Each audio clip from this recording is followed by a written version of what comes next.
Tax liability of individual calculation ఏంటో చూద్దాం.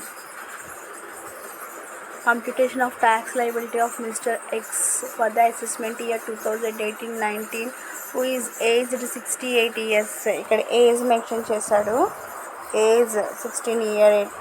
So దానికి సంబంధించిన ఇన్ఫర్మేషన్ కూడా చూద్దాం. Pension received 1,84,000, rent received 2,74,000, long term capital gain 80,000, short term 36, business profits 1,20,000, speculation loss 48,000, horse race winnings 40,000, interest on bank deposits 18,000, deposits in provident fund 24,000, medical claim paid 22,000. And next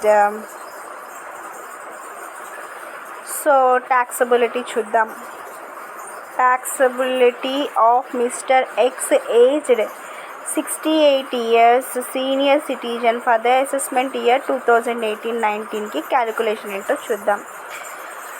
so income from salary అని చెప్పి మనకి 1,84,000 ఇచ్చాడు చూడండి. ఆ 1,84,000 అని చెప్పి తీసుకుంటాం. Deductions under 16 ఏమైనా ఉన్నాయంటే లేవు కాబట్టి నీల్ కాబట్టి డాష్ పెట్టేసి మళ్ళీ 1,84,000 అవుటర్ కాలంలో చూపిస్తాం. This is taxable income from salary.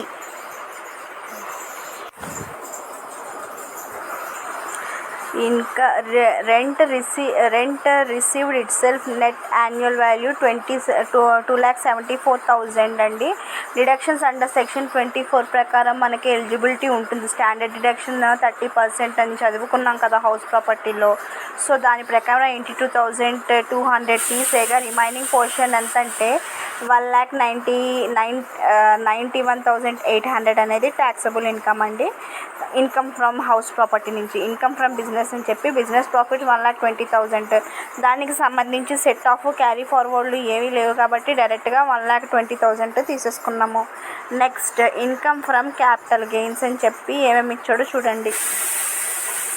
Income from capital gains 80,000, short term capital loss 36,000, short term capital loss 36,000.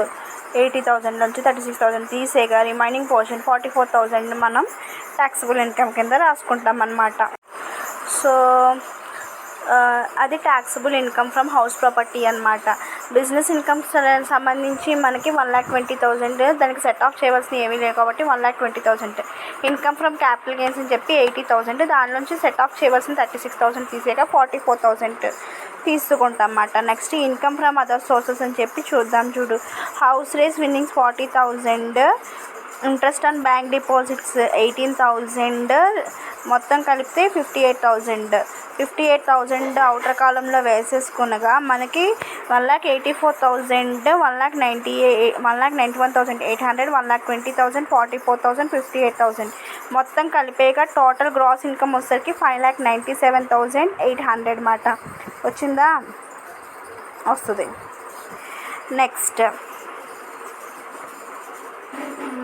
Next ఏంటి చూడండి, డిడక్షన్స్ ఏమేమి ఉన్నాయో చూద్దాం. So horse race winnings 40,000, interest on bank deposits 18,000 కలిపేగా మనకి 58,000 వచ్చింది కదా. దీనిలోంచి గ్రాస్ టోటల్ ఇన్కమ్ వచ్చేసింది కదా. డిడక్షన్స్ అండర్ 80C ప్రకారం మనకి ఏమేమి ఎలిజిబిలిటీ అవుతాయో చూద్దామే. సో డిడక్షన్స్ అండర్ 80C ప్రకారం 24,000, డిపాజిట్స్ ఇన్ 84,000 అని చెప్పి మనం చూడండి. ఇగో డిపాజిట్స్ ఇన్ PPF 24,000 వేసేసుకున్నాం. నెక్స్ట్ 80D ప్రకారం మెడికల్ క్లెయిమ్ 22,000. నెక్స్ట్ మనకి నార్మల్గా వచ్చేది ఎంత 20,000. విచ్ ఎవర్ ఈజ్ లోయర్ అని చూసుకుంటే 20,000 వేసుకుంటాం. ఈ రెండు కలిపేగా మనకి 44,000 వస్తుంది. ఆ సెట్ ఆఫ్ చేసేగా మనకి 5,53,800 అనేది టోటల్ ఇన్కమ్ వస్తుంది. దాంట్లోంచి లాంగ్ టర్మ్ గెయిన్ 20% అని చెప్పి లాంగ్ టర్మ్ గెయిన్ చూడండి. లాంగ్ టర్మ్ గెయిన్ 80,000 ఇచ్చాడు కదా మనకి. లాంగ్ టర్మ్ గెయిన్ సో డిడక్షన్స్లో మనకి 20% అని ఉంది కాబట్టి 20% అని కడితే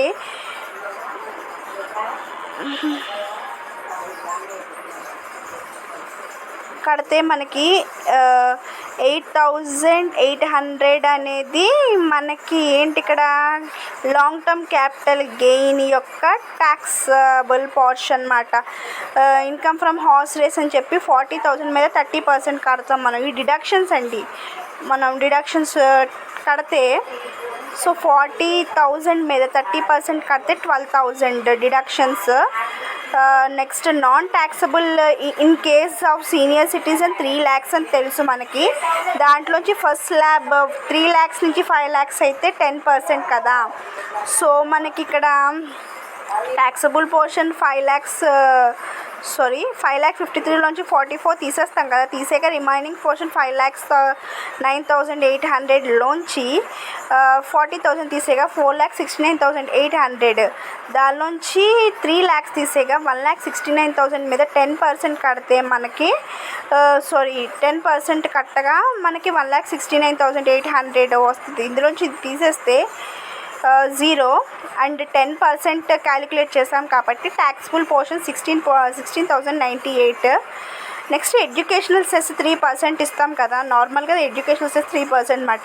సో ఈ టోటల్ పోర్షన్ చూడండి, మొత్తం ట్యాక్సిబుల్ పోర్షన్ ఎక్కడెక్కడ చూస్తే ట్యాక్స్కి సంబంధించిన ట్యాక్సిబుల్ పోర్షన్ చూస్తే 8,800, 12,000 16,800 మొత్తం కలిపేగా మనకు వచ్చిన పోర్షన్ ఎంతంటే 37,780 వచ్చింది. దాంట్లోంచి ఎడ్యుకేషన్ సెస్ 3% కలిపితే 1,133 కలిపితే ట్యాక్సబుల్ లైబిలిటీ మనకి ఎంత వస్తుందంటే 38,913 ఈజ్ ద ట్యాక్సబుల్ ఇన్కమ్ అన్నమాట.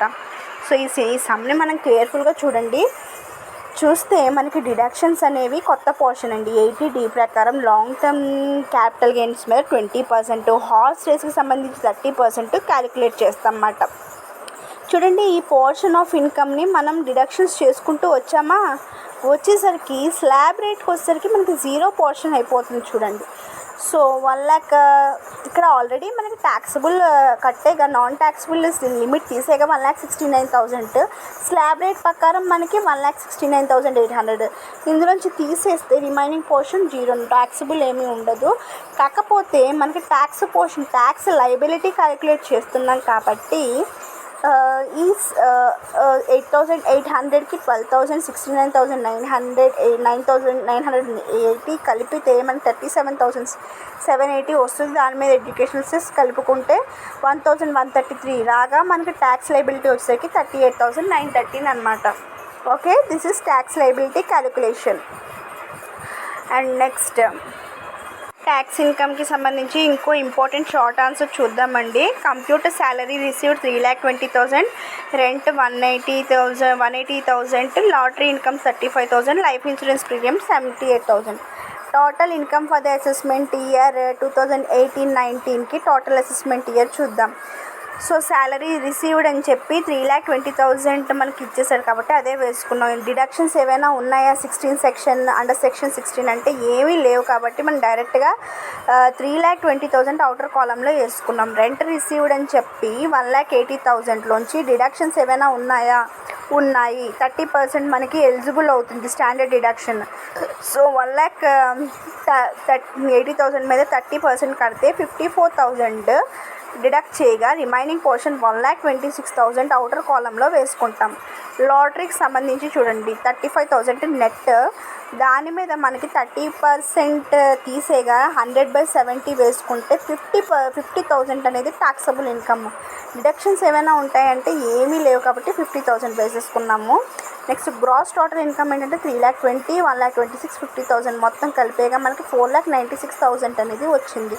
Deductions under section life insurance premium 17,000 ఉంటుంది కదా, 17,000 తీసేయగా రిమైనింగ్ టోటల్ ఇన్కమ్ ఎంత అవుతుందంటే 4,79,000 అనేది ట్యాక్సబుల్ పోర్షన్ ఇన్కమ్ అవుతుందన్నమాట. So salary 3 lakhs, rent received మనకి టోటల్గా చూస్తే 1,26,000, లాటరీకి సంబంధించి 50,000 మొత్తం కలిపేగా 3 lakhsకి 1,26,000 యాడ్ చేసి 50,000 కూడా కలిపితే మనకి 4,96,000 అనేది వచ్చిందనమాట.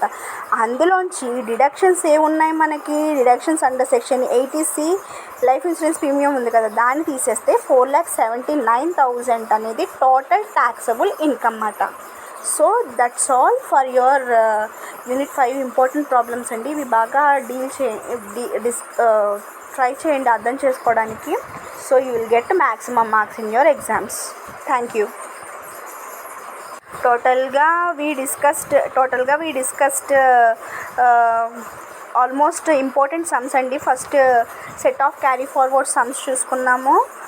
Set of carry forward 2 problems చూస్తాము. ట్యాక్స్ లయబిలిటీకి సంబంధించి 1 ఇంపార్టెంట్ ప్రాబ్లమ్ డిస్కస్ చేస్తాము. నెక్స్ట్ టోటల్ ఇన్కమ్ క్యాలిక్యులేషన్ అని సంబంధించి 1 మోర్ ఇంపార్టెంట్ సమ్ అని చూసాము. సో ఈ ఇంపార్టెంట్ సమ్స్ తరోగా ప్రాక్టీస్ చేస్తూ నెక్స్ట్ దానికి సంబంధించిన డిడక్షన్స్ మనం కరెక్ట్గా చెప్పిన క్వశ్చన్లో డిడక్షన్స్ అనేవి ఫాలో అయితే మీరు క్యాలిక్యులేషన్స్ అనేవి ఫింగర్ టిప్స్ మీద చేయొచ్చు without losing any point of marks in your exams అన్నమాట. ఓకే.